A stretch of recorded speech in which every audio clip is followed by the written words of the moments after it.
民众党发起明仔载1月11司法节，行街路抗议司法不公，对抗历史威权。今日在行政会就已经有9万人报名。民众党立委黄国昌嘛表示讲，政党主席郭文哲今日就要提起控告。不过民间的司改团体就质疑讲，这民众党发起集会是用这政治的方式干涉司法独立。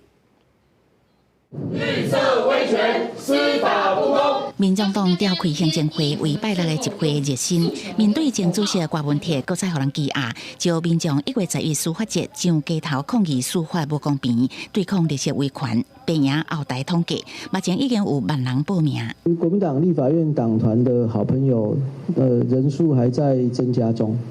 绿营的好朋友，这个碍于压力没有办法前来，但是还是有很深的关心跟祝福啦。柯文哲主席他的律师团，那经过跟主席商量了以后，确定会提抗告。感谢中国国民党的主席朱立伦，他在第一时间就发文表示声援跟支持，他们另有要功，不克出席。民众党准备上街头指控党检尻川扣小瓦、滥权滥诉，尤其前早无公开变做前早大公开。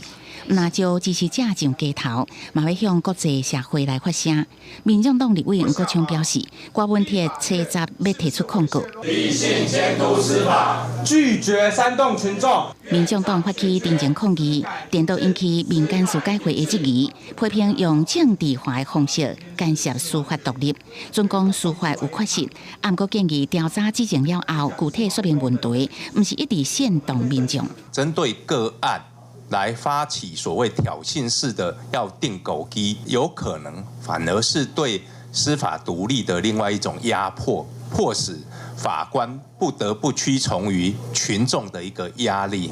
并不是不能批评，但应该要有所本，而不是受到有利的裁定就谢谢法官，受到不利的裁定就司法不公，党国司法。民间司改会认为，批评司法应该以事实来讲，不是随便质疑政治力介入，破坏较早各方对司法独立的努力甲信赖。一场抗议活动，国内出现认同甲反对的声音，后续的效应也持续在议论。公视新闻采访报道。